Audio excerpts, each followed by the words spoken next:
Right. So in the previous class, we discussed the bistable multivibrator. Okay. Today's class, we will be discussing the monostable multivibrator. Okay. So first of all, what do we mean by monostable multivibrator? Yeah, please answer. How many stable state it has? One stable state. Okay. So you have to be very sure that, see, ultimately you have two states. Okay. Ultimately you have two states, high or low, right? So mono stable multivibrator means one stable state, the other is quasi stable state. Means, okay, by default it will be in its stable state, and when we give a trigger, it will go into the quasi stable state, and because it is quasi stable state, it is not stable state. Okay. So today's class we are discussing monostable multivibrator. Okay. So what do we mean by monostable? It has one stable state. Okay. And then we know that the transistor has two states, on or off. Depending on that, the output is either high or low. Okay. So output has only two states, high or low. Monostable means one stable state. So obviously the second state is a quasi stable state. What do we mean by quasi stable state? If it goes to the second state, okay, then it will not remain there forever. It will automatically come back from that state to the stable state after some time. Okay. So that is what is monostable, right? That is what happens in the monostable multivibrator. Okay. Now let us look at the circuit diagram. Here, okay, now see, observe this. The circuit diagrams, the functionality will be somewhat similar. Okay. If you understand bistable, you can understand monostable, astable. Okay. So ultimately what happens? The transistors, they change states from on to off or vice versa, which gives the required operation. Okay. So how does this circuit work? Now, initially, can anybody tell me which transistor? Okay, what is the stable state? Which transistor is off? Which transistor is on in the stable state? Okay, in the stable state here, the Q1 is, see, observe, to the Q1, negative VBB is connected. Okay, right? So this is NPN. So base is P. Towards the P side, and negative VBB is connected. Okay. So this negative VBB will pull the transistor Q1 towards the off direction. Okay. So the stable state is Q1 off, and obviously, you know, when one transistor is off, the other transistor is on, right? Anyway, let us observe that. No minus VBB connected, rather plus VCC connected. Okay, right? Anyway, here also a plus VCC is, okay, appearing here, but the values of VCC, VBB and the resistors are chosen such that the net voltage appearing here is, okay, the net voltage appearing here makes the transistor Q1 off. Okay. Anyway, in simple words, the initial state of Q1 is off and Q2 is on. Okay. So that is the normal stable state. Now, when we give trigger, what happens? Okay, just observe the input trigger we are giving here to the base of Q1. Okay, right? So obviously we know the state change happens, right? Anyway, first let us discuss the initial condition. That is, okay, we have this circuit, we have connected it. Okay, then we have not yet given any trigger. What happens to this circuit? Let us discuss. Okay, So when we connect this particular circuit, okay, here what happens is, initially we discussed Q1 is off, Q2 is on. So the current can flow like this. It cannot flow through Q1 because Q1 is off. So the current can flow like this. Yes, it can flow like this. Q2 is on, it can flow like this. Okay. Then again, current can flow like this and it can take this path because Q2 is on. And again, the current can flow like this. Okay, because Q2 is on. So we have currents in this path, and this path, all through the transistor. So when we connect this circuit and switch on the supply, what happens? Current flows in these three paths. Now, due to the current flow in this path, okay, we know whenever current flows, the capacitor charges, right? The capacitor gradually it charges to some voltage. Let us call it as VA. Okay. Now what happens? The capacitor is charged to a value VA. Okay.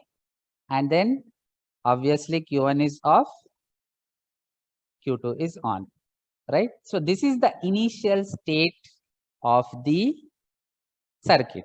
This is the initial state of the circuit. What is the initial stage? Q1 is off, Q2 is on, and this capacitor will charge to some voltage. Let us call it VA. Okay. Now, if we give a trigger, right? See, always remember the trigger.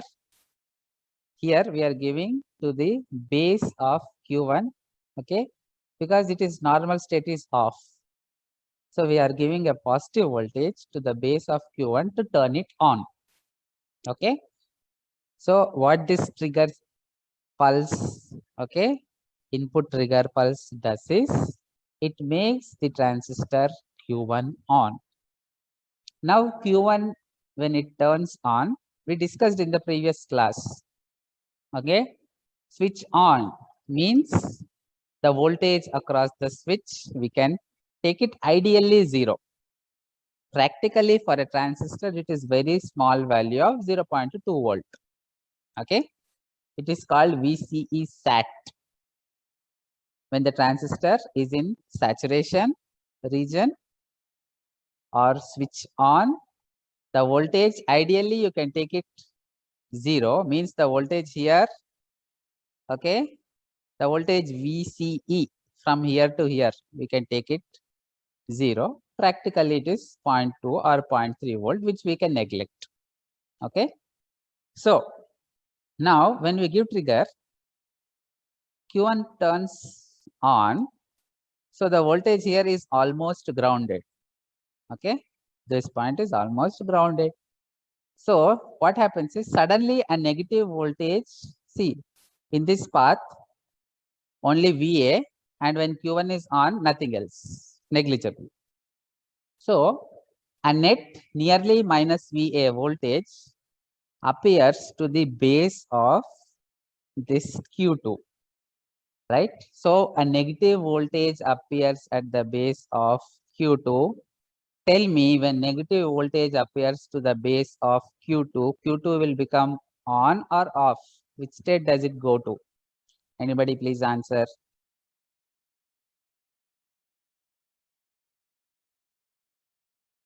Okay, so what happens? See, again, how will you answer that? NPN.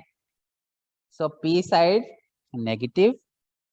So the transistor Q2 will turn off, right? So again, I am starting from the beginning. What is the initial state? Q1 off because of this negative, Q2 on because that one only connected to positive. Okay. And we discussed the capacitor charges initially to a voltage VA.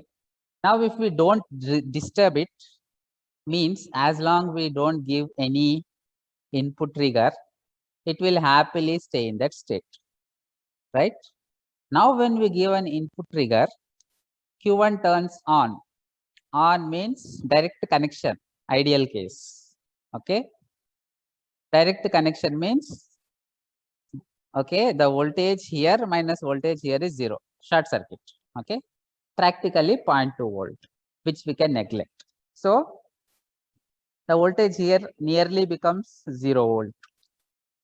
If the voltage here is nearly 0 volt, then the voltage here, okay, will be in this path. If we see minus VA and 0, so only minus VA. Suddenly minus VA will appear, okay, at the base of the second transistor Q2, and that will turn the transistor from on to off. Okay, so what happens when we give trigger here? This transistor Q2 will become, okay, off because Q1 is turning on, right? So when we give trigger here, Q1 is turning on, and because of that, a negative voltage is suddenly appearing here, right? So Q2 will become off. Now what happens when Q2 is off? Here, see the path. The current cannot flow like this because Q2 just now became off when we gave this trigger. Okay. So how the current will flow is, the current will come like this and then it will flow in this path, right? So the capacitor which was initially charged to, okay, in this direction from left to right, it will now start to charge in the reverse direction. Okay. So what happens? The voltage here will now start to increase. Okay. So what happens is, the voltage here, which was when we triggered, just when we triggered, it was minus VA nearly. Now it will rise because of this particular charging of capacitor in this path. So when that particular voltage rises, okay, and when it crosses, okay, when it crosses the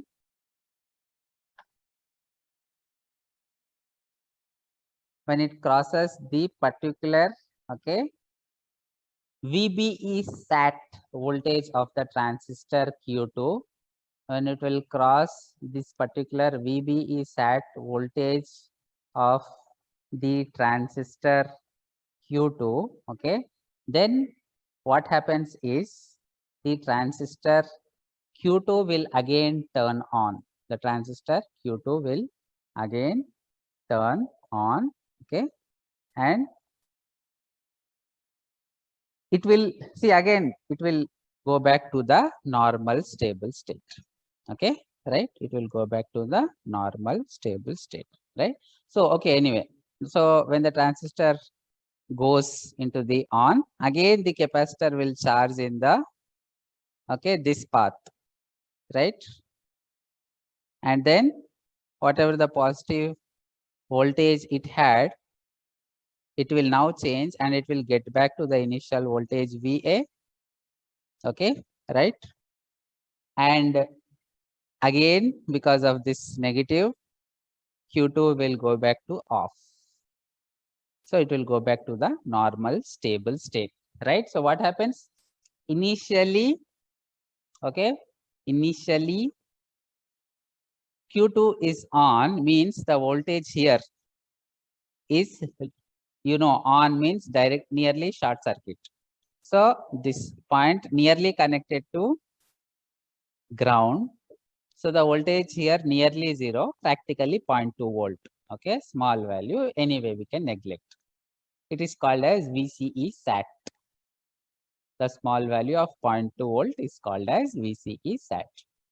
So what happens is, initially the voltage here is low. When we give trigger, okay, this becomes on, this becomes off, and for short duration the voltage here will become high, and again, depending on the time this capacitor takes to charge, it will return back to the low voltage. Okay, so next, let us see the waveforms, how we have. So initially what happens? What is the initial state? Initial Q1 off, Q2 on. Okay, Q1 off, Q2 on. When we give trigger, right, Q2 becomes on, Q2 becomes off for short duration, and then after some time they return back to the normal, okay, stable state, which is Q1 off, Q2 on.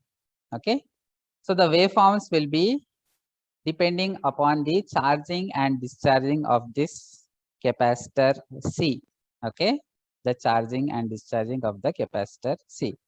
Just now we discussed what will be the first state of VC2. It will be Q2 on. On means it will be, okay, low. Then again for short duration it becomes high, and then again it comes back to low. Low, high, low. That is the graph for VC2. Okay, the graph for VC2 will be low, high, and then it comes back to low. Okay, why that happens? Why that happens? Because, okay, when we give trigger, suddenly a negative voltage appears at the base of the transistor Q2. Okay, and only when the capacitor gradually charges to a voltage equal to the VBE SAT. VBE SAT is usually 0.7 or 0.8 volt for the silicon transistor.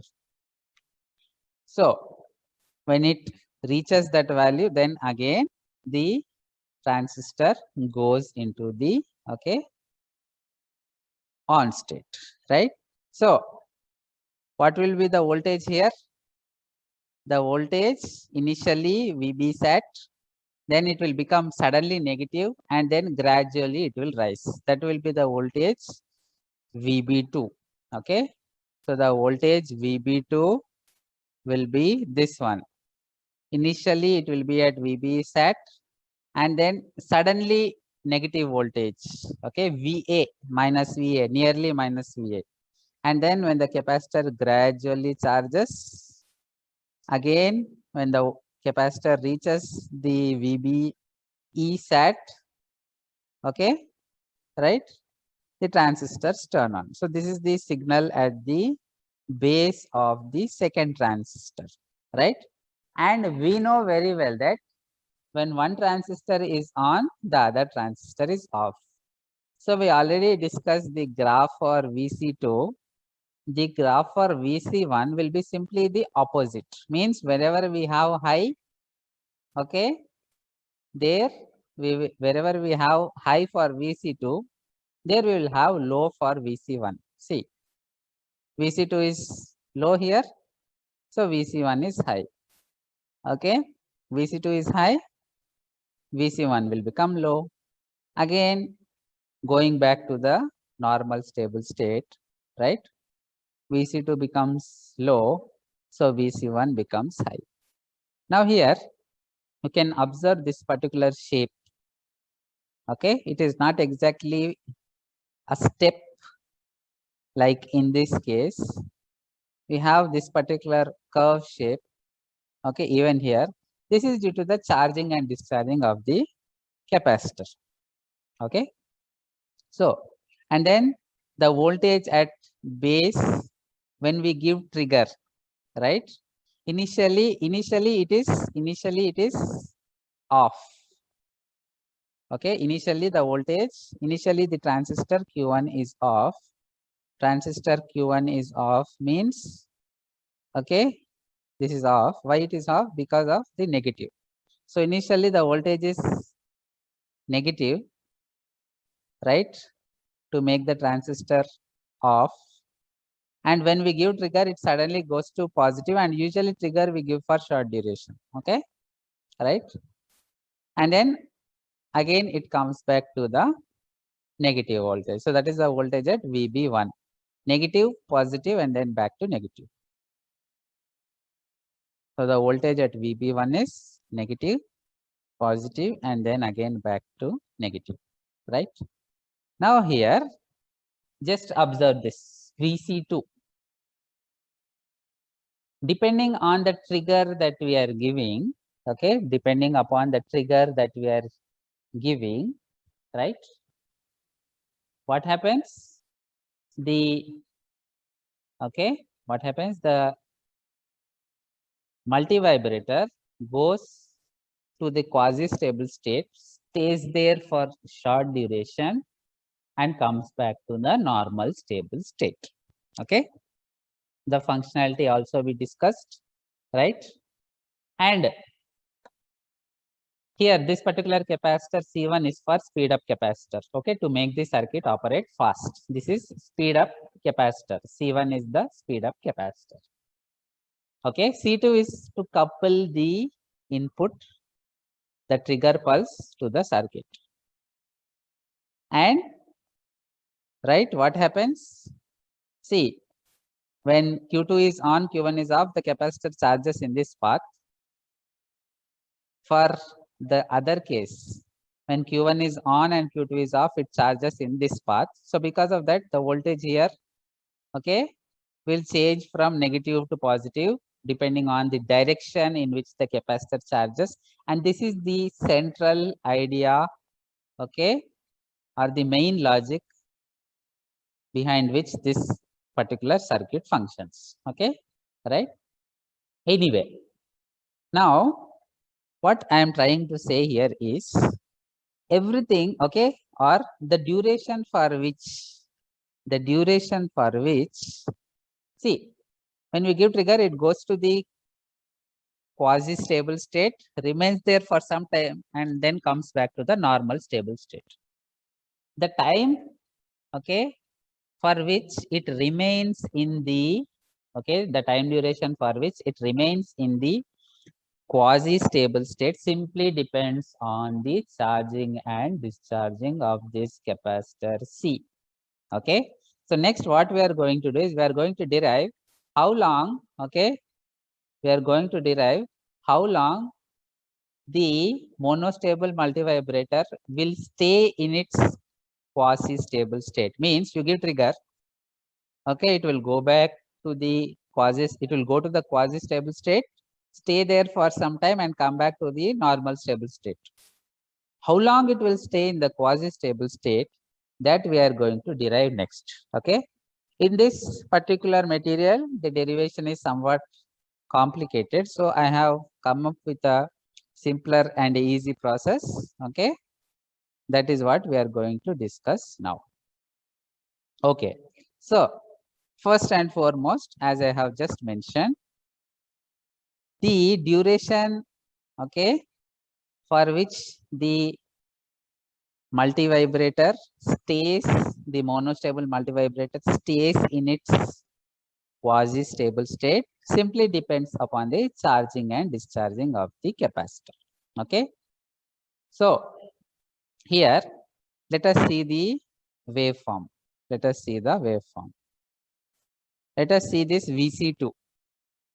When we give trigger, then only the state changes, isn't it? So let us say at t is equal to 0, we are giving the trigger input here. Input trigger pulse we are giving at t is equal to 0. Then what happens? The state changes. Let us consider VC2. The state of the, okay, multivibrator changes. VC2 was initially low, right? The normal stable state of VC2 was low, changes to high, remains there for some time and then comes back. That time, okay, this is a pulse signal. This particular signal is a pulse signal. The time for which it stays, okay, or the time for which the pulse is high is nothing but the pulse duration. So what is the value of this t we are now going to discuss. So the value of this t, okay, we are now going to derive. So as discussed, the charging and discharging of the capacitor we need to consider. Okay, so what happens is the capacitor gradually charges from its initial voltage to final voltage, okay, having exponential relation, isn't it? If we again look at the waveform, if you see, this is like a, right, exponential shape. This is not linear, okay, it has exponential component associated with it. So keeping that in view, okay, and considering the initial voltage as Vc of 0 and the final voltage as Vc of infinity, okay, see, simple, okay, you are starting from, see, our life starts from 0, okay, and the end is different for different people, okay. So let us say we are immortal, our end is infinity, okay, right? So from where to where we are improving means we will consider from the initial state to the final state. And when our progress is following this particular shape, then the relation we can have is something like this, okay. So in general, if you analyze an RC charging circuit, if you analyze an RC charging circuit, okay, and if we see how the capacitor charges, it follows this particular relation, okay, right? Anyway, so the relation is Vc of t is Vc of infinity plus Vc of 0 minus Vc of infinity to the power minus t by Rc, okay. Why Rc? Because depending on the values of R and C, the charging is taking place, okay, and the charging is taking time. So we have this t term, and from where to where it is charging, it is charging from the initial value to the final value. Hence, we have this particular relation, okay. Now let us see what will be the initial voltage here, okay. In this circuit, what will be the initial voltage? That is what we are going to discuss next. Now, initial voltage, okay, across the capacitor. Let us say here. Now, initial means we have to go to the first and, okay, foremost case. That is, we have connected the circuit and just switched on. Then what happens? The capacitor will charge in this path, okay, and usually it will charge to a full voltage VCC, but because this transistor has a drop VBE, okay, it will, right, it will charge to a value of VCC minus VBE, okay. Whenever we connect a supply voltage, a resistor, capacitor, the capacitor usually charges to the full value of supply voltage. But considering the VBE lost here, the VBE voltage lost here, the capacitor will charge in this path. It will charge to a value of VCC minus VBE. So the charging in this direction, the voltage if we take in this direction, it will be VCC minus VBE, okay. But for the next state, we know that the current will flow, okay, in this direction. Initial state, current will flow through the capacitor left to right.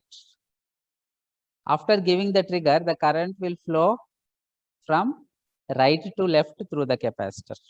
So what we will do is, voltage also let us take from right to left.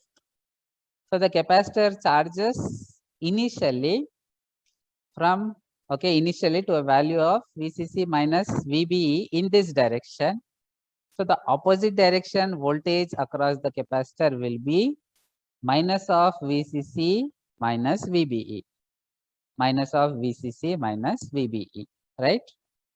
Now, what happens when, okay, we have given, okay, we have given trigger. Let us see, okay. See, at t is equal to 0, we are giving trigger. So when we just give trigger, the transistor becomes Q1 turns on. So the voltage appears here will be simply the voltage across the capacitor, and that voltage is minus of VCC minus VBE. Okay. Now, what happens as time goes on? Okay. At time t is equal to infinity, what happens? After triggering Q1 became on, so the capacitor will charge in this path. Okay. And it will charge to a value VCC minus VCE sat. VCE sat is very small. Okay. So we can neglect. So we can say it charges nearly to a value VCC. So at infinity, the voltage across capacitor is simply VCC. VC of infinity is VCC. Okay, right? Now all we need to do is we need to substitute this in this relation, simplify. Okay. Now let us see what happens at time t is equal to capital T. At time t is equal to capital T. Okay. At time t is equal to capital T, here the capacitor is gradually charging and it is becoming equal to the VBE sat. Okay. The capacitor is gradually charging, okay, in this direction, and the voltage here, capacitor is gradually charging in this direction, and the voltage here is turning, is becoming equal to VB sat. Then only the transistor Q2 turns on. Okay. So where we have the change in the switching is when the capacitor voltage becomes VBE.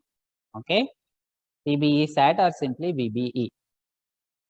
So at t is equal to capital T, the voltage across capacitor is simply VBE. Okay. So VC of t is nothing but VBE. Now next what we will do? We will, in place of t, we will substitute capital T. Okay. And then we will substitute all these values in this expression and we will simplify. Okay. So here substituting in place of small t, capital T. So VC of capital T will be, VC of infinity is VCC. So VCC plus VC naught. Okay. VC of 0. So VCC plus this term minus this term. Okay. Into e power minus t by RC. So after doing all that substitution, we are getting this particular relation. Okay. So we were discussing the monostable multivibrator. Okay. So discussing this particular monostable multivibrator, and see, very simple. The on duration of the output pulse VC2 simply depends upon the charging and discharging of capacitor. Okay. So that is the reason we are taking the capacitor charging and discharging. And then we have identified that the initial voltage of the capacitor means before giving triggering, means in its stable state. Okay. When the multivibrator is in its stable state, the voltage across the capacitor is simply VCC minus VBE. Okay. Where VB is the saturation base to emitter voltage. So, and also we have identified that at infinity, the capacitor fully charges to VCC. Okay, because actually we are neglecting VCE sat of the first transistor. Okay. So based on that, we are getting these two expressions. Next, our target is to find out the pulse duration. Okay, our target is to find out the pulse duration. So how we can do that? Pulse duration is t. Okay, pulse duration is t, right? And then In place of T, we can substitute the capital T. So these are the changes we are going to make. Now, at capital T, what happens? At capital T, what happens? The capacitor gradually charges. The capacitor gradually, okay, this particular capacitor, it gradually charges to a voltage, okay, and it gradually charges. And when that gradual charging voltage becomes equal to the saturation voltage is the voltage which makes this transistor Q2 on, right? So that is the reason we will consider the voltage VB2, okay, simply become equal to the voltage across capacitor. So at time T is equal to capital T, voltage across capacitor, we can approximate it is nothing but the voltage from base to emitter, okay? And we are considering both transistors identical. So base to emitter voltage, you don't take B2 E2, you are simply taking VBE, okay? So these are the substitutions we will make now. VC of infinity, VC of 0, VC of T, okay? So first, what we are doing here, in place of T, we are substituting first, in place of T, we are substituting capital T. So capital T here. Then next what we are doing, in place of VC of infinity, we are substituting VCC. So VC of infinity, we are substituting VCC, okay? Then VC of 0 minus VCC, minus of minus plus VB, minus VCC plus VBE, okay, right? So VC of infinity here, VC of 0 here, again VC of infinity, VCC, okay, here. Now we have to simplify this, but before doing simplification, VC of T we discussed is nothing but VBE. So we will replace this with VBE, okay, and simplify. So this one we are replacing with VBE, remaining this VCC as it is, VBE as it is, minus VCC becomes, okay, minus VCC becomes minus 2 VCC, e power minus T by RC as it is, okay. Now let us send this minus VCC to the other side.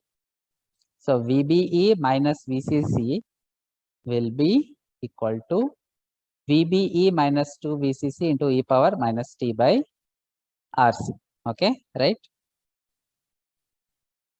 Then we can get e power minus T by RC as VBE minus VCC divided by, cross multiplying this term, VBE minus 2 VCC to the other side, e power minus T by RC becomes VBE minus VCC by VBE minus 2 VCC. Usually in a transistor, the VBE sat is very small value, okay? Usually in the transistor, the VBE is a very small value, 0.7 volt or 0.8 volt, okay, very small value. Compared to VCC, VCC is large value, say 12 volts or 15 volts, okay, right, a very large value. So compared to VCC, VBE is very small, so we can neglect VBE. So if we neglect VBE, this becomes minus VCC by minus 2 VCC, okay, minus VCC by minus 2 VCC, e power minus T by RC as it is, okay, e power minus T by RC, we are taking it as, okay, as it is. Now minus minus will get cancelled, VCC will get cancelled, so 1 by 2 will remain. E power minus T by RC is 1 by 2, so taking reciprocal on both sides, okay. So taking reciprocal of 1 by 2 is 2, isn't it?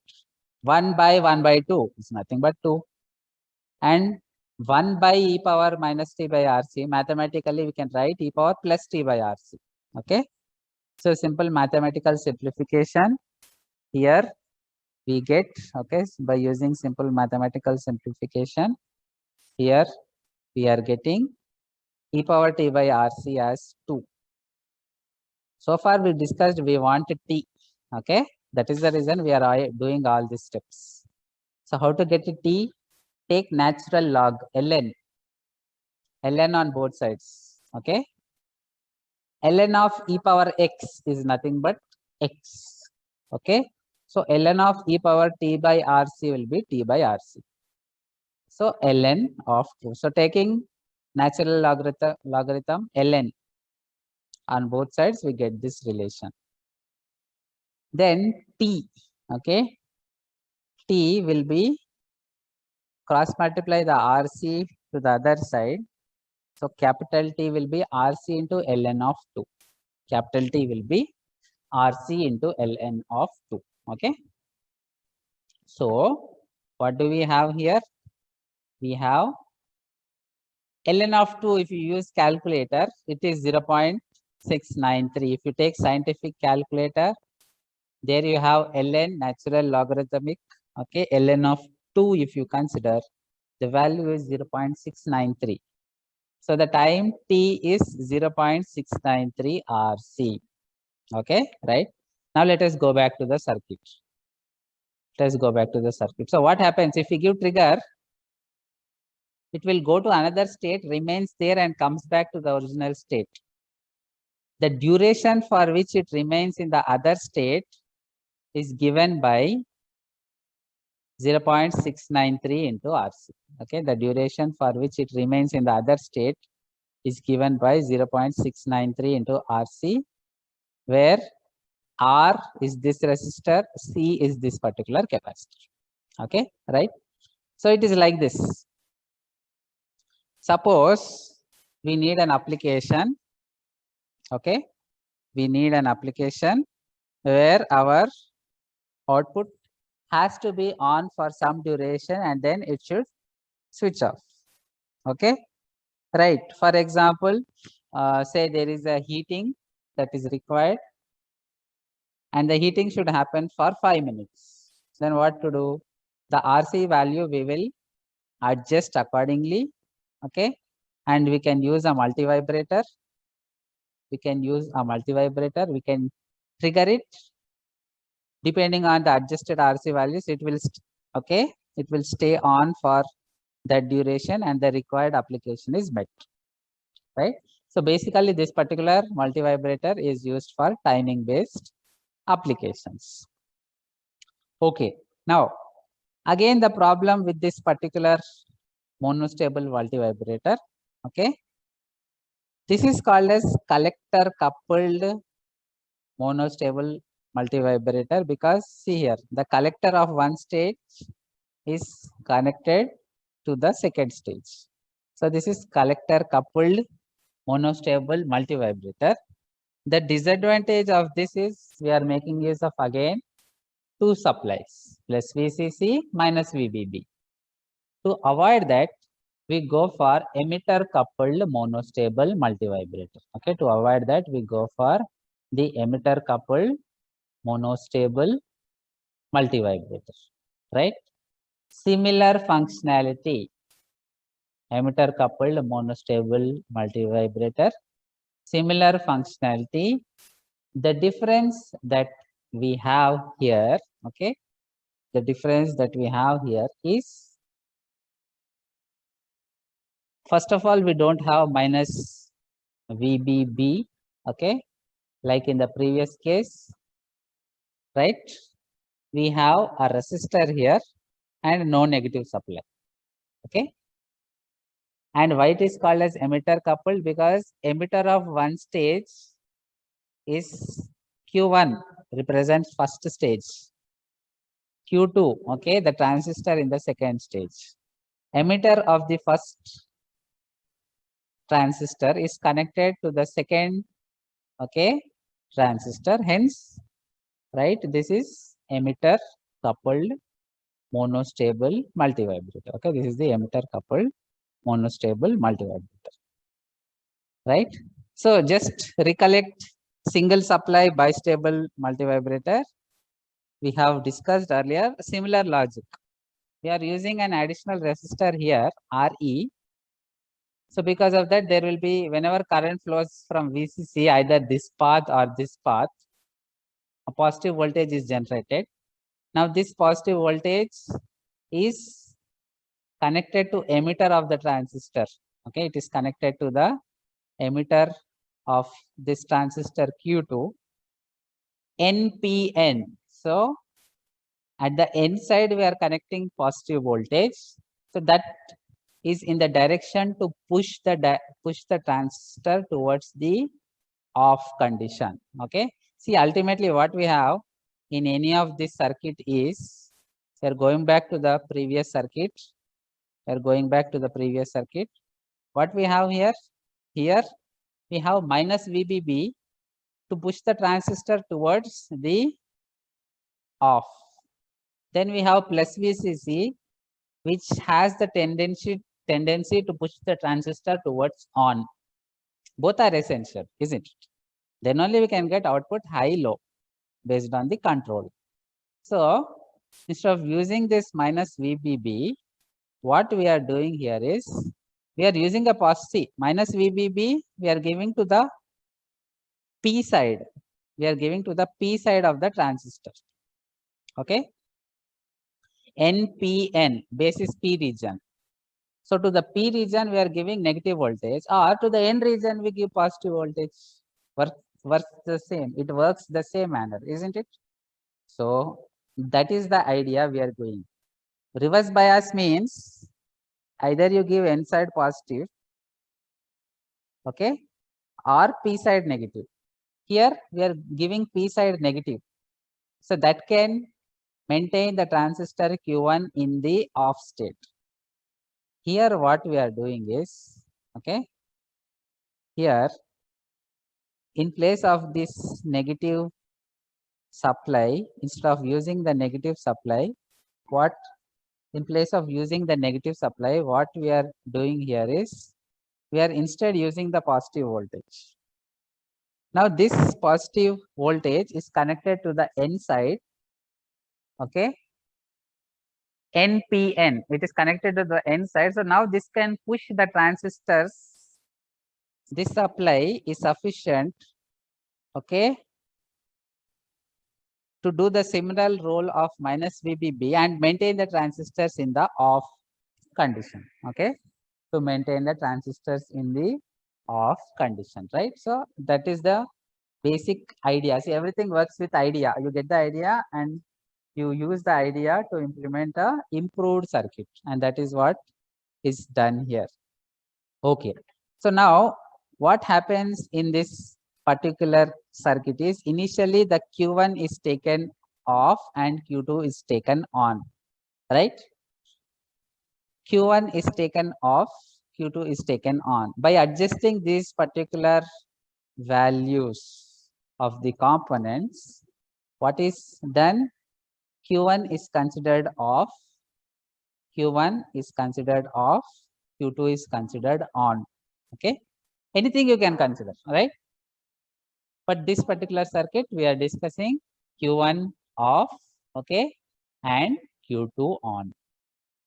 So this is off, this is on, this is the initial state.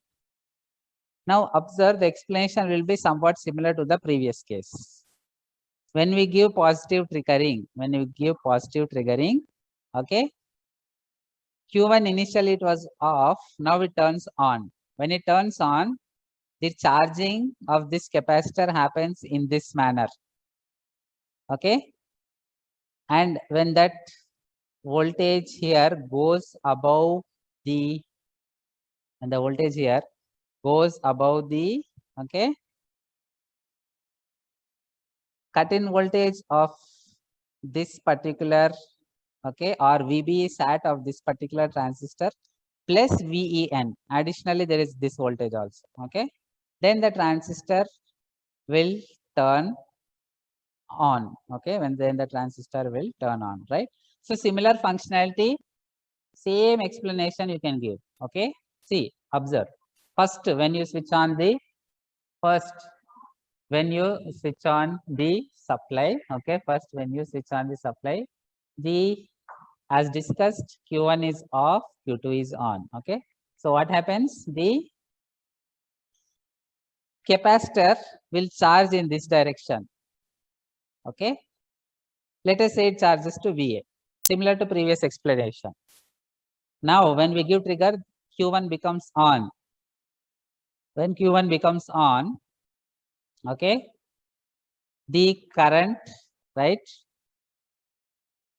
Okay, when Q1 becomes on, first the voltage here, there is a net negative voltage which will immediately turn the transistor Q2 into off, right? The transistor Q2 into off. So when we initially Q1 off, Q2 on, when we give trigger, the reverse happens.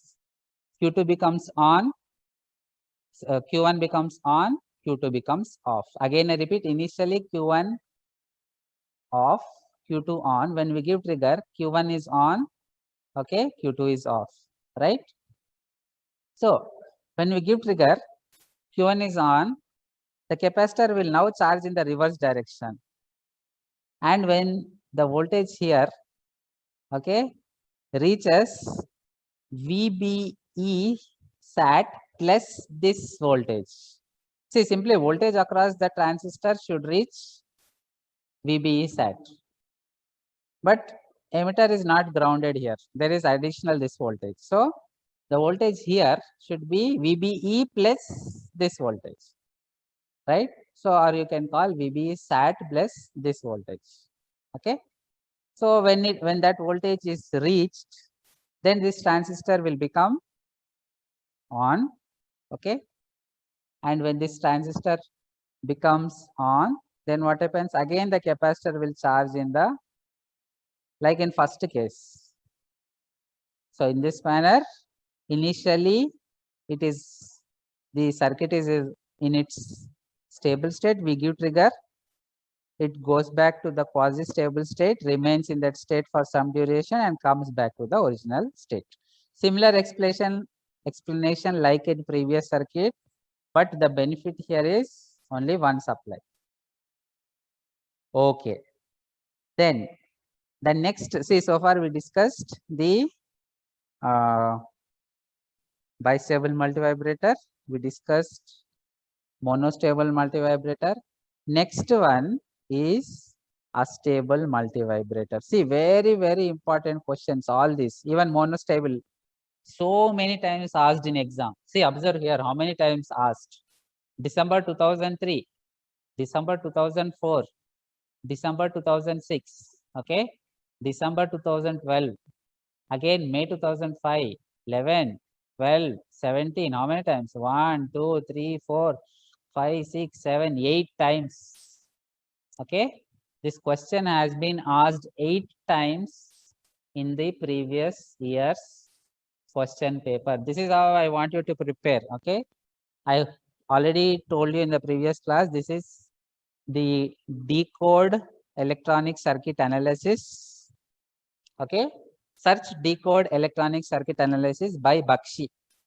Okay, this is that book, and then in this book, beside the question how many times it is asked is mentioned. Okay, I recommend you buy the hard copy. I recommend, already the link I have shared in the WhatsApp group, because once you buy hard copy, it will becomes easy for you to study, right? And what you can do additionally, see, for example, this is very, very important question.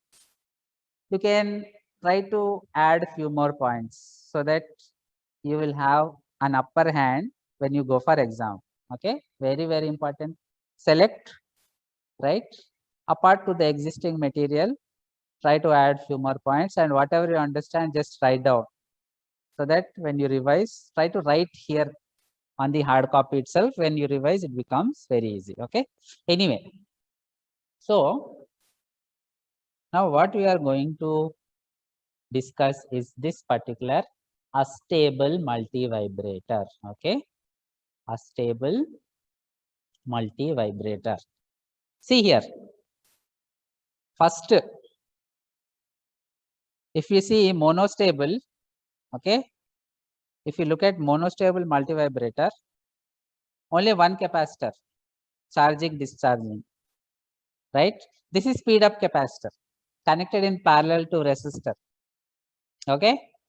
But charging, discharging, only one capacitor, monostable. One capacitor is charging and discharging. If you see bistable multivibrator, if we discuss, I am going back to the previous. See, bistable multivibrator, no charging and discharging capacitors. Okay. Bistable, number of charging and discharging capacitors 0. Monostable, number of charging and discharging capacitor 1. Astable, what will be the number of charging and discharging capacitors? Anybody, please answer. Students, how many charging and discharging capacitors in astable? Bistable 0.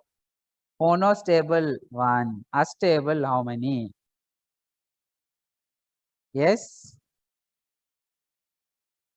it has to be 2. Okay, isn't it? It has to be 2.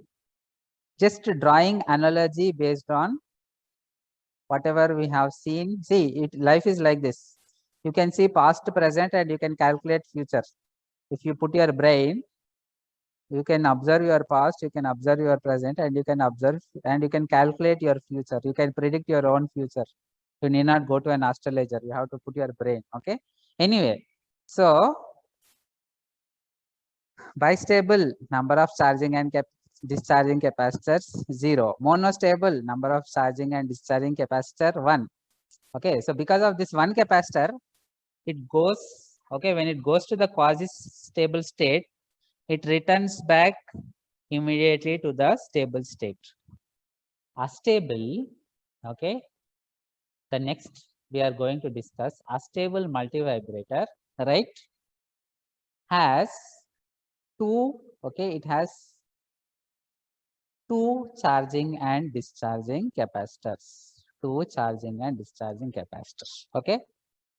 Fine, monostable, one, because of one charging and discharging capacitor in monostable, what happened when we gave trigger, it went back to the quasi stable state, it stayed there and again came back to the, okay, normal stable state.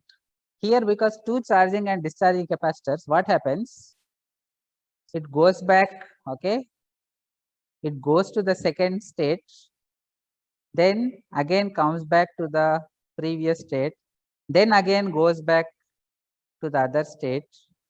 So it simply toggles, right?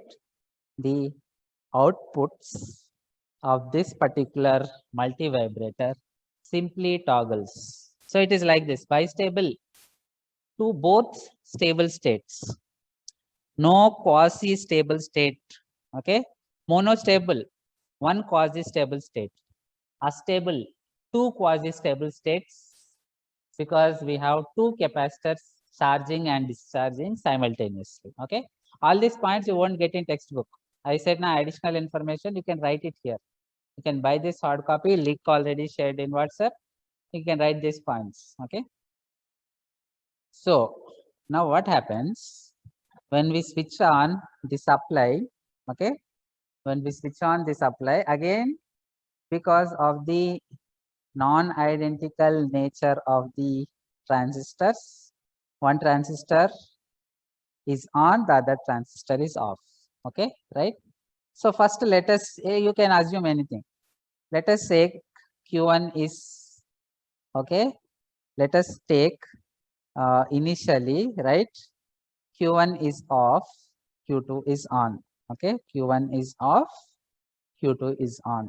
So what happens? This is off, this is on. So current will flow like this. Will flow like this. This is off.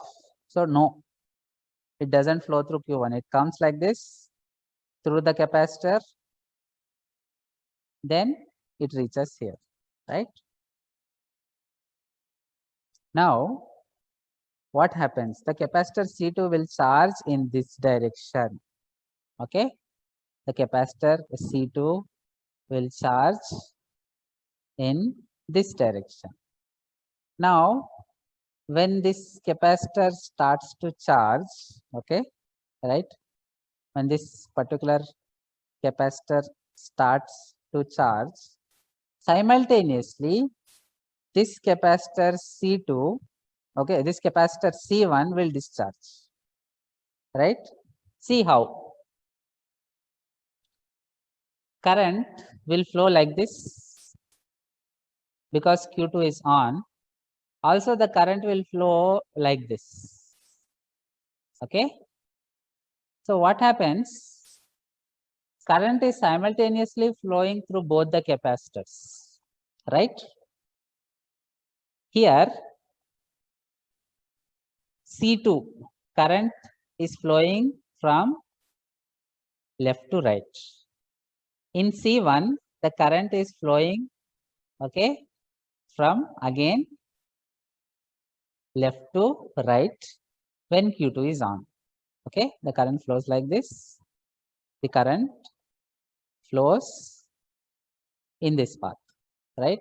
So now what happens is this particular capacitor C2, okay, this particular capacitor C2 here, okay, the voltage of this particular capacitor starts to, like similar to the case in monostable multivibrator, there is some voltage VA we considered, okay, there is some voltage VA that we consider, we get that particular voltage here. Now, because simultaneously the voltage here is changing, okay, let us see the voltage at this point.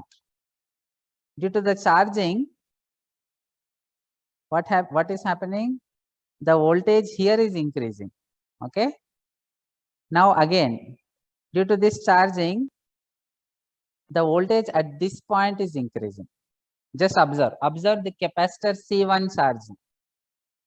Observe the capacitor C1 charging when Q2 is on. Due to the capacitor charging, the voltage at this point, which is connected to the base of Q1, increases. When that voltage increases, what happens? Suddenly, when the voltage crosses VBE sat of Q1, Q1 will become on.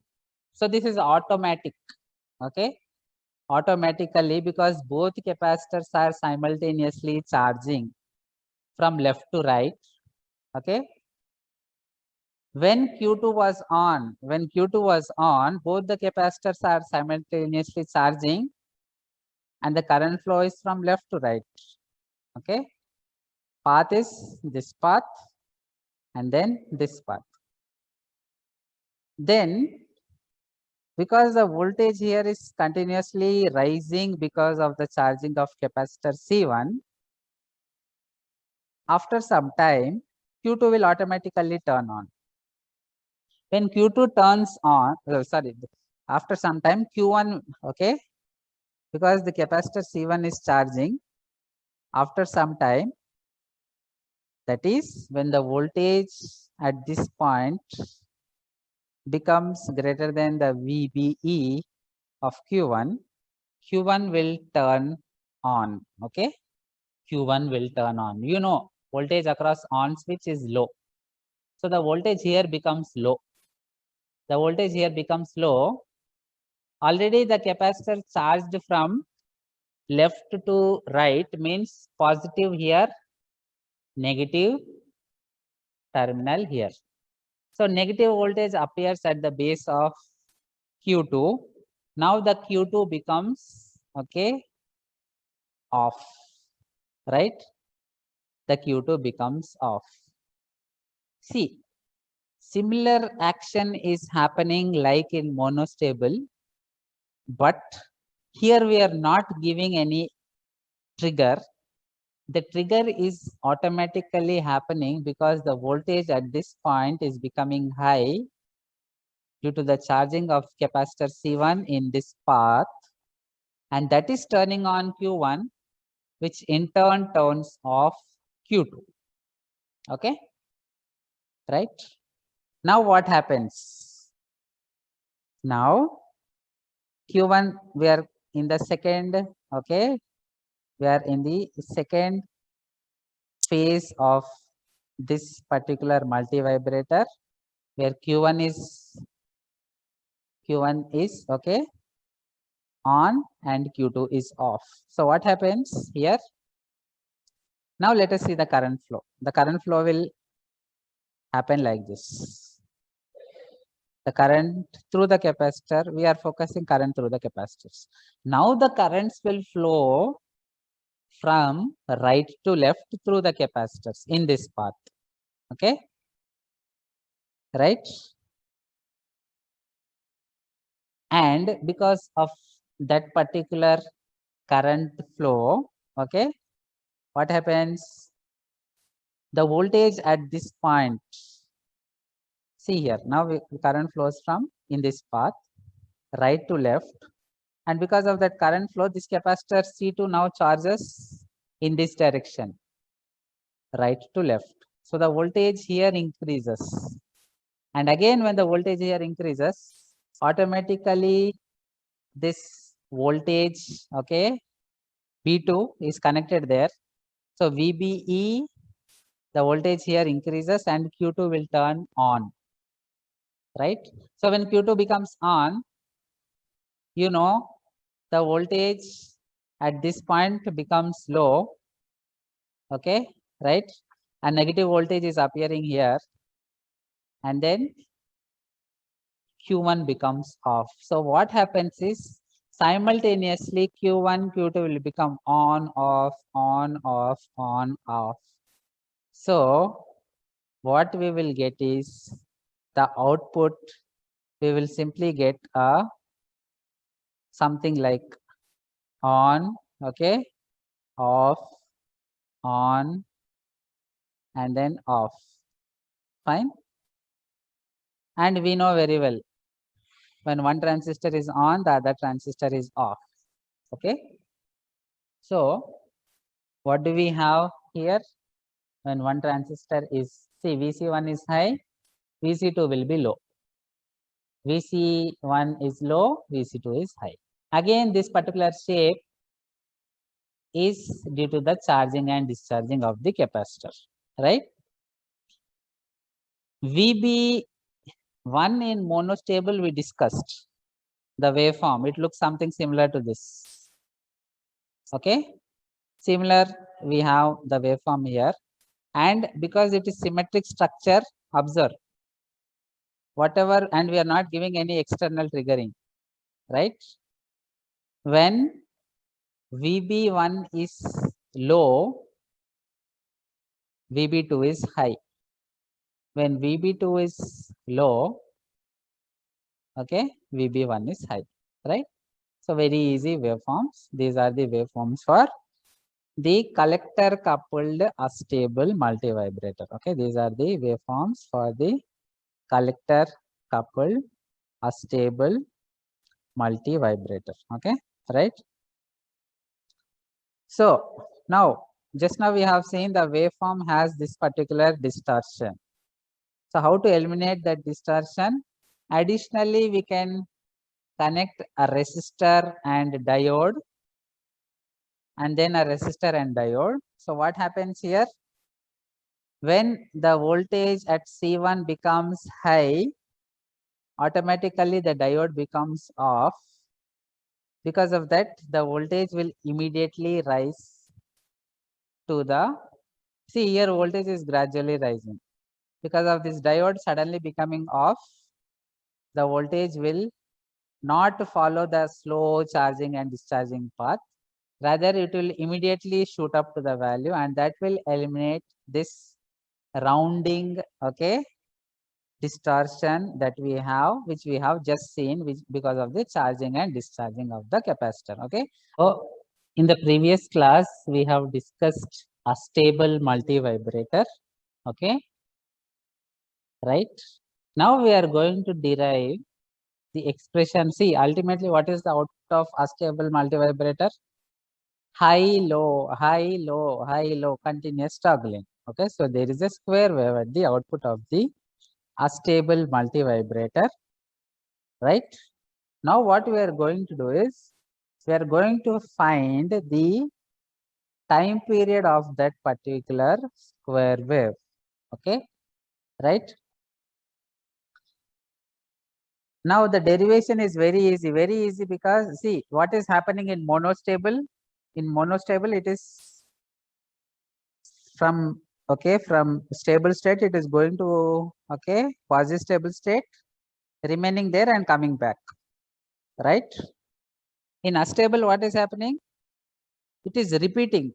It is right from stable state. Actually, you don't have any stable state. Both are quasi stable states.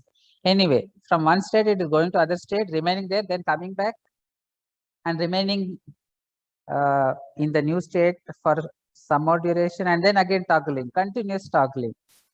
What I am trying to say is, whatever the mathematical analysis that we did for monostable multivibrator, okay, is useful also for astable multivibrator. Again, buy one get one free. Okay, very easy. See, most of our subject is like that.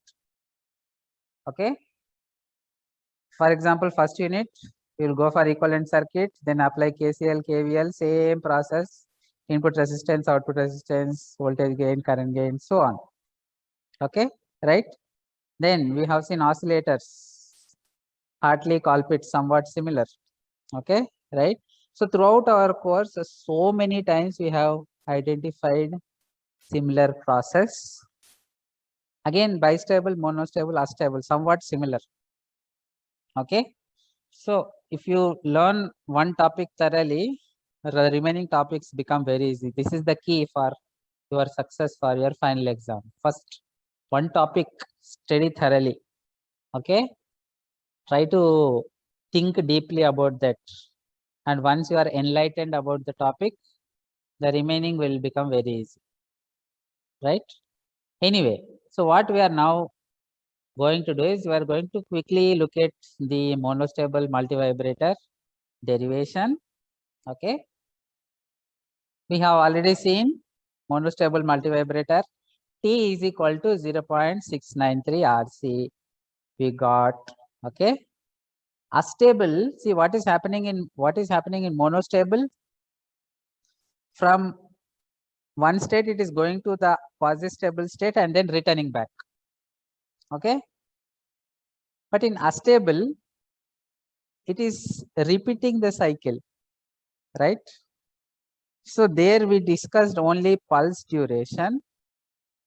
Here we are going to discuss the time period. Okay. Now, whether it is astable or whether it is monostable, right? The time taken to remain in one particular quasi-stable state is simply depending upon the charging and discharging of capacitor, isn't it? But in astable, it is happening 2 times. The charging and discharging in astable multivibrator, it is happening 2 times because we have, okay, 2 charging and discharging capacitors, right?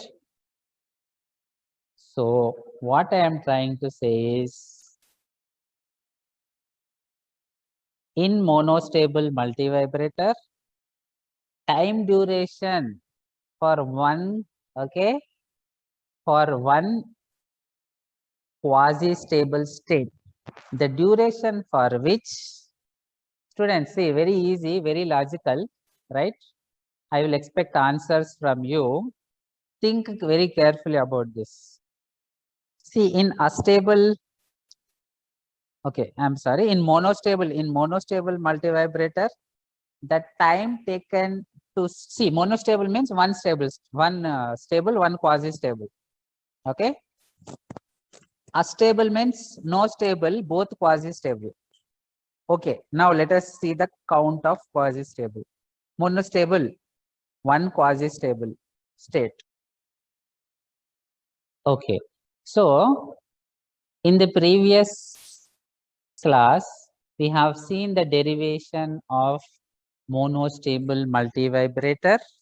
Okay, the time taken for the multivibrator, the time taken for its quasi-stable state is 0.693 RC. Okay, monostable multivibrator has how many stable states? One stable state. Okay, each stable state is taking how much duration? 0.693 RC. Now think and tell me what will be the time period of a stable multivibrator. Okay, anybody? Fine. Again, I will ask you to see again, you everything just based on thought. Entire inventions, all the inventions are because people put their brain, okay, into the whatever they are doing. So practice that. Anyway, again, I am repeating. See, monostable multivibrator has one quasi-stable state. The time taken for the multivibrator in that quasi-stable state is 0.693 into RC. Okay. A stable multivibrator has two quasi-stable states. So the total time period of a stable multivibrator will be how much? Anybody? If you tell this, you have done a very big derivation just logically. Students. Okay, again I am repeating. Monostable, one stable, okay, one quasi-stable, right? One quasi-stable state time, okay, time taken is 0.693. A stable has two quasi-stable states. What will be the time taken? What will be the time taken for two quasi-stable states? One quasi-stable state 0.693 RC. Two quasi-stable states, how much will that be? Students, very simple logic.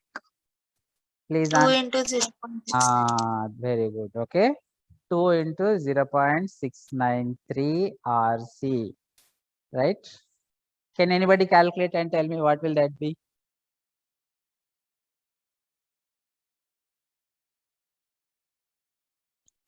Two into 0.693 RC. Okay, what will that be? Anybody please? Okay, let us do that first. 2 into 0.693 into RC. How much will that be? Students.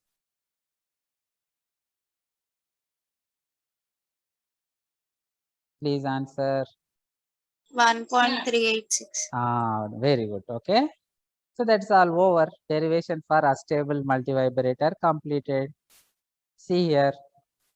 1.38 into RC. Okay. Time period. See, a stable is continuously repeating itself, isn't it? Right? A stable multivibrator is continuously means one stable state, other stable state. The total duration is simply the time period. Okay. So the time period is 1.38 RC. So what you can do, okay, again buy one get one free. What you can do, if asked in the question, expression for time period of a stable multivibrator, what you will do? Time taken for, okay, one quasi-stable state. You can do this. We have already done that for monostable. Same you can do. You can say a stable multivibrator has two quasi-stable states, right? So you will take T1 is equal to 0.693 R1C1. T2 you will take 0.693 R2C2. Total time period is T1 plus T2, okay, right? And when we consider R1 is equal to R2, C1 is equal to C2 and simplify, okay, what we will get? We will get both the time durations equal, right? So it will simply become equal to 0.693 RC into 2, which happens to be 1.38 RC, okay? So actually here in this circuit, the difference is the charging and discharging happens through these two separately, okay? R2C2, R1C1. Whereas in the monostable, you had only one RC. That is the difference, okay? Right? So again, I am repeating how to derive the expression for the time period of time period of astable multivibrator. First, the one quasi-stable state. See, it is like this. What is the waveform for astable multivibrator? Simply high, low, so on. Right? See this part from, okay, or this part, the pulse duration we already did for monostable, okay, and we have a similar situation here. So what we can do, the same T1 derivation you can do. In place of T, you will write T1, T1, T1. You will call this one as T1. You can call this one as T2, okay. So you can call this as T1. You can do the same derivation, right? T1. Similarly, T2, okay, T1 you will get 0.693 R1C1. Then obviously this duration and this duration, the high duration as well as the low duration should be equal when the resistance and capacitance values are equal, okay. Anyway, you can call it T1 is equal to 0.693 R1C1. Then similarly, you can say T2 is equal to 0.693 R2C2. Okay. And then what we have, once we get T1, T2, total time period is nothing but T1 plus T2. We know very well that total time period is nothing but the, okay, duration for which the pulse is high, pulse is low. And this is repeated itself, isn't it? High, low, high, low, high, low. It keeps on repeating itself. So time period will be, okay, the duration for which we have a high plus the duration for which we have a low state. Okay. So time period will be T1 plus T2. Okay. Time period will be T1 plus T2, right? And if T1 or when will T1 and T2 will be equal? T1 and T2 will be equal when R1 and R2 here in the circuit, when R1 is equal to R2, C1 is equal to C2, then T1 will be equal to T2, right? So when that happens, you can simply take T is 2 multiplied by T1, okay, or 0.693 RC into 2, which will be 0.693, okay, RC into 2, which will be 1.38 RC. Okay, that's it, right? So what I'm trying to say, don't always stay, you have already studied that. If you understood that, then this is very easy, right? Okay, don't keep on by hearting. Your load will increase, your efforts will increase. Use brain, life becomes very easy. whatever work you do, study, okay, right? Whatever career you choose, always remember, use your brain. Then only life becomes very easy. Okay, right? See, if we did not use our brain, again we have to derive same steps, all these same steps. Okay, terminology may be slightly different. I have written in simple words. Okay, right? But ultimately it is the same. Then we come here. Okay, then we take for two cases and then we discuss the final time period for the okay output of a stable multivibrator, which is 1.38 RC. How did we get that? 0.693 into 2, okay, was 1.38 RC. Anyway, so that was about the a stable multivibrator. Then the applications of a stable, on, off, high, low, okay. So we have square, it can be used as square wave generator, okay. And then the frequency of the square wave we can control by selecting the values of the resistors and capacitors. Also, in most of the circuits, we use most of the digital circuits, we use clock signal, which is nothing but it has high low. Okay, so we can make use of multivibrators for those particular clock signals, right? And then also we can, as I have already mentioned, okay, see, high low is nothing but switching, right? So it is useful in digital multimeters and switch mode power supplies, and there the switching property that this particular okay multivibrator generates. So what does a switch mode power supply does is based on switching, it identifies okay the DC component that is available. Okay, so again, astable multivibrator is nothing but the switching. So using astable multivibrator, we have switch mode power supplies. Okay, and then based on the RC values, we can generate different time period.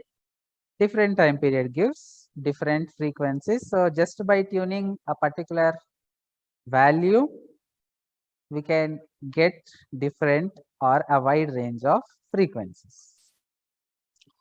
Okay, so far we discussed the three multivibrators. Okay, now the next circuit we are going to discuss is the Smith trigger circuit. Okay, Smith trigger circuit.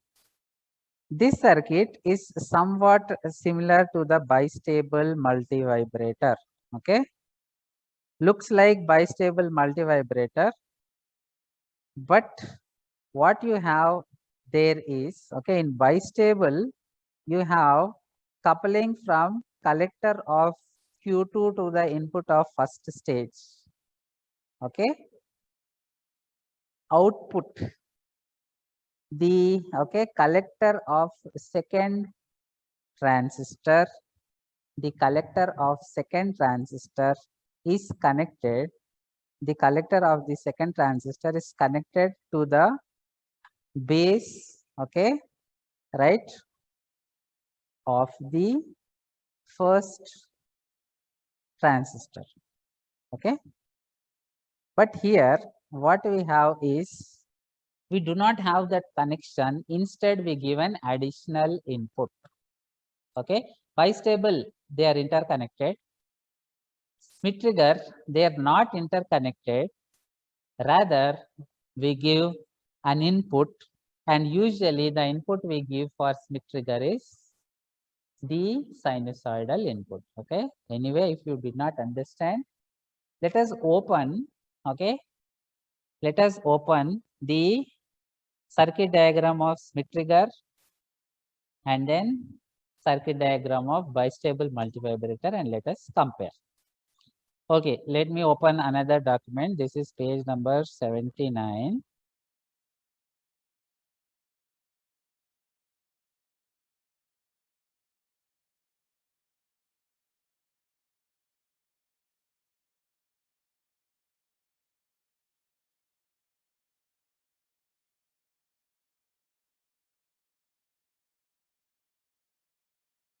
729. Okay. Now what we are going to do is we are going to compare the circuit diagram of bistable multivibrator, okay, and the circuit diagram of Schmidt trigger. Okay, we are going to compare these two circuit diagrams. Okay, so this is the circuit diagram of the bistable multivibrator, right? This is the circuit diagram of bistable multivibrator. Now let us look at the circuit diagram of this is the Schmidt trigger. What we are now seeing, this one is the Schmidt trigger. Okay, what we are now seeing, this one is the circuit diagram of Schmidt trigger. This one is the circuit diagram of self-biased bistable multivibrator. Very, very similar. Again, buy one, get one free. Okay. See, what do we have? VCC. Let us take one part, transistor Q1. VCC RC1. Okay. VCC, one resistor, one transistor, then RE. VCC, one resistor, then transistor, then RE. Okay. Same connection. Then what we have? From collector of Q1, we have a resistor which goes to base. Collector of Q1, we have a resistor which goes to base. Okay. Then from VCC, we have RC, then transistor. From VCC, we have RC, then transistor Q2. Okay. Similar circuit, but what is not connected here is, see here, from collector to base, collector of Q2, from collector of Q2 to base of Q1, there is R1. This is missing. Collector of Q2 to base of Q1, okay, that resistor is missing. Remaining everything same. Don't worry about this capacitor. This is simply a speed up capacitor to make the circuit operate fast. Okay, we use this capacitor, right? So what I am trying to say is, your Schmidt trigger looks like the basic bistable multivibrator, okay, but it differs by the fact that the coupling from collector of Q2 to the input of the first stage, okay, Q2 to base, Q2 collector, this is Q2 collector terminal, from collector of Q2 to base of Q1, the R1 is missing, okay, right? And then obviously the resistance, okay, obviously the resistance that we have from base to ground of Q1, that is also we are not having. So what we are doing is, we are taking self-biased bistable multivibrator. We are breaking these two connection, this resistor R1 here, this R2 we are breaking, right? So now the base is free. To that base, we are giving a sinusoidal signal input. Now this circuit acts as Schmidt trigger. Okay. So this is how inventions happen. You already have a model. Try to make some changes. See any interesting properties, right? Search for interesting properties. If you find very interesting properties, then you can give a new name and you can claim that you have invented this particular, okay, circuit. So this is the Schmidt trigger, simple modifications in the bistable multivibrator. Okay. So here initially, again, we know one transistor on, one transistor off. The same story we have to discuss. Okay. So the understanding of bistable is useful for this circuit. Anyway, initially here, the transistor Q1 is off and Q2 is on. The design of this circuit is such that initially Q1 is off and then the Q2 is on. Then what happens here is, let us draw the circuit when Q1 is off and Q2 is on. So this is the circuit. The same circuit. Off means the transistor doesn't conduct. You can simply pull out the transistor and its connections.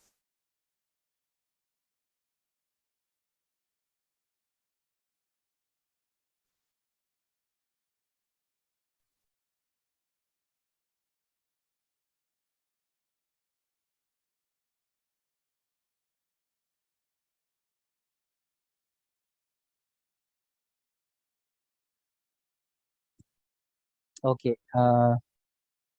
Fine. Anyway, there was some disturbance, I guess. So quickly, I will once again repeat the few points. That is Schmitt trigger and bistable multivibrator. Okay. Very much similar. The only difference is bistable multivibrator will have a resistance coupled, connected between collector of Q2 to the base of Q1. And then there is a resistor from base to ground. Instead of those two connections, we are giving a input signal. We are giving an input signal to the Schmitt trigger, right? So that is the circuit diagram of the Schmitt trigger. Okay. Now, initially, the Q1 is off and then Q2 is on. So what happens if Q1 is off? Okay. If Q1 is off means not connected. The transistor is not connected. If the transistor is not connected means we can simply remove the connections. What we will do is we will represent the connections of the transistor. Q1 not connected, we will represent its connections with dotted lines. So actually Q1 is supposed to be here, but because Q1 is off, okay, what happens? We are representing it is not there. Off means it is as good as the component is not, because the component doesn't conduct current. It is off, it doesn't conduct current, right? If you have a component in your circuit, the circuit is not conducting current, it is as good as the component is not present in the circuit. Okay. So we are representing that by the dotted lines. Now let us see the flow of current. Okay. So what, see, case by case analysis we are doing here. First, initially Q1 is off, Q2 is on. Okay. So when it is off, right, and we have not given any input, when it is off and we have not given any input, right?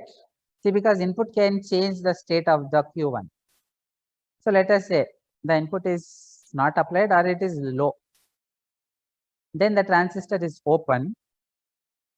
Then you don't have this connection. The connection will be in this path, okay, this path, okay, this path is okay, this path is okay. So all that we are drawing, this one we are not having, representing it in dotted lines. Now here, if you observe the voltage VB2, the voltage here, Ohm's law, okay, the current through R2 multiplied by R2, okay. So the current here, it is actually, it is given 2, but it is IC2, sorry, this is I2, okay. The current simply given 2, take it as I represents current, so this is I2. So VB2 VB2 will be simply R2 into I2. VB2 will be simply R2 into I2. Okay. Next, the output voltage here. Okay, let us apply KVL in this path. VCC will be, this current is IC2. It is not C2. Take it as IC2. Okay, take the current as IC2. So VCC will be IC2 into RC2 plus P0. Okay, VCC will be IC2 into RC2 plus V0. So V0 will be VCC minus IC2 into RC2.